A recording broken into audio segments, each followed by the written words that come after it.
Hey guys, it's Chelsa Messenger with Picks and Parlays. It is March Madness, and of course, we're talking college basketball.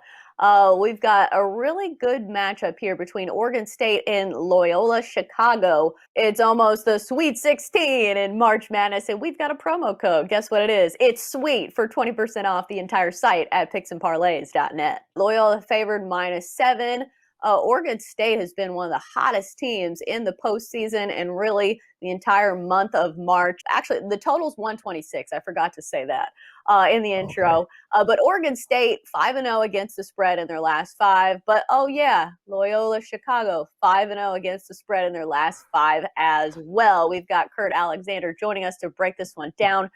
Kurt, we talked a little bit before the show about how tough of a matchup this one was, just because you've got an Oregon State team that could not be hotter, and then you've got a Loyola Chicago team that just knocked off top-seeded Michigan. Where are you leaning on this one? Well, this is probably one of the toughest games to me coming up this weekend. Usually you have a tale of David versus Goliath, and I think with this game, it's kind of like David versus David because they've already beaten Goliath, and you have Right. Loyola Chicago that's now in the favorite role. Again, Loyola Chicago is not really sneaking up on anybody, and everybody knows about Sister Jean and her predictions and how good this team is right now. Like Loyola Chicago is rolling, and you're almost putting them into the at least eight.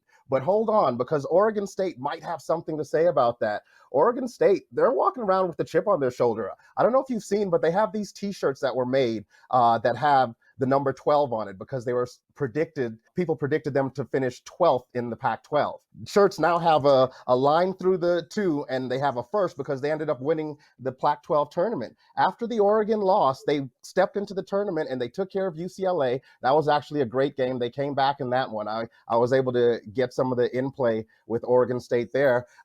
Took care of Oregon after losing to them by 13 less than a week before, returned the favor, beating them by double digits. And then as a double-digit dog against Colorado in the championship game, took care of Colorado. They come into the tournament and they manhandled Tennessee. And what they did to Oklahoma State was crime.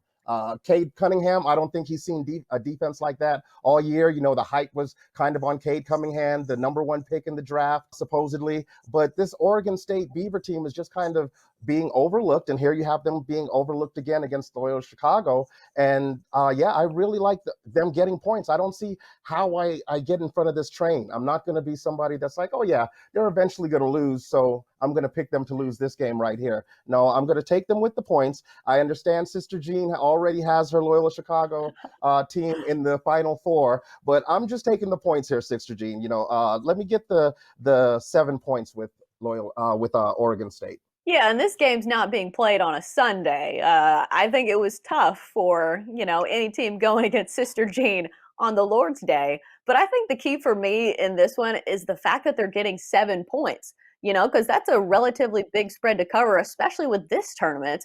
I think Loyola Chicago, they're not a Cinderella. They are very good on paper, the number one defense Yes. in the nation, and also a really good shooting team, number 9 in effective field goal percentage. And I think the most impressive thing to me was probably their defense against Illinois, limiting them to just 2 fast break points, which is really impressive against a really Uh, athletic Illinois team.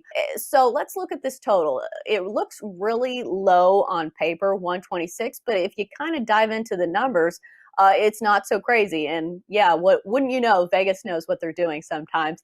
Any leanings on a yes. total?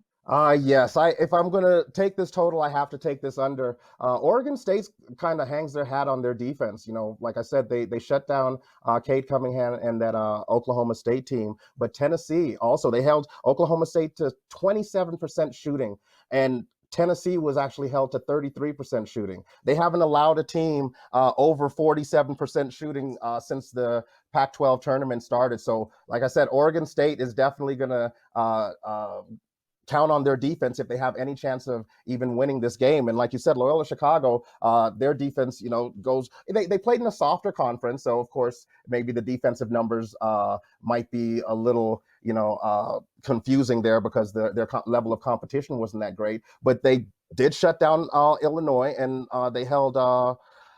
Georgia Tech to 47% shooting. So you have these two defensive teams. It's getting closer to the Elite Eight. Teams want to advance. I think this is going to be a very tight game, low scoring game. I'm taking the under 126. Yeah, I think that's where I'd be leaning to.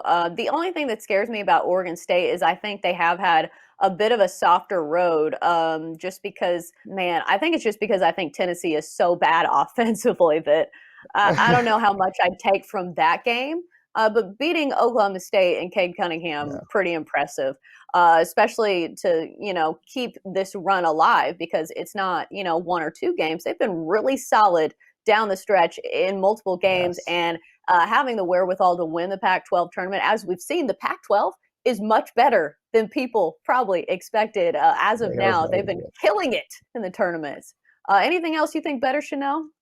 Basically, in a game like this is probably going to be one of those games. I'm sure you've heard the flip flop game, where if you decide to Mm-hmm. in play this game, because I am a fan of the in play, this is going to be one of those games where you could probably get good value on both sides throughout the game. If Oregon State goes down early, like they have in a couple games, and they come back like they have in a couple games, you will get good value with Oregon State. And if they happen to take the lead, then you'll also get good value with Loyola Chicago. So a game like this should be a tightly contested game, and just check the in play out and see if you can't get some plus money on both sides. Yeah, for sure. I know a lot of people have been making some good money that way, but you can also lose. So, so be careful how many Yeah, that times you happens. play the live line. I would limit it to just a couple times. Don't get carried away.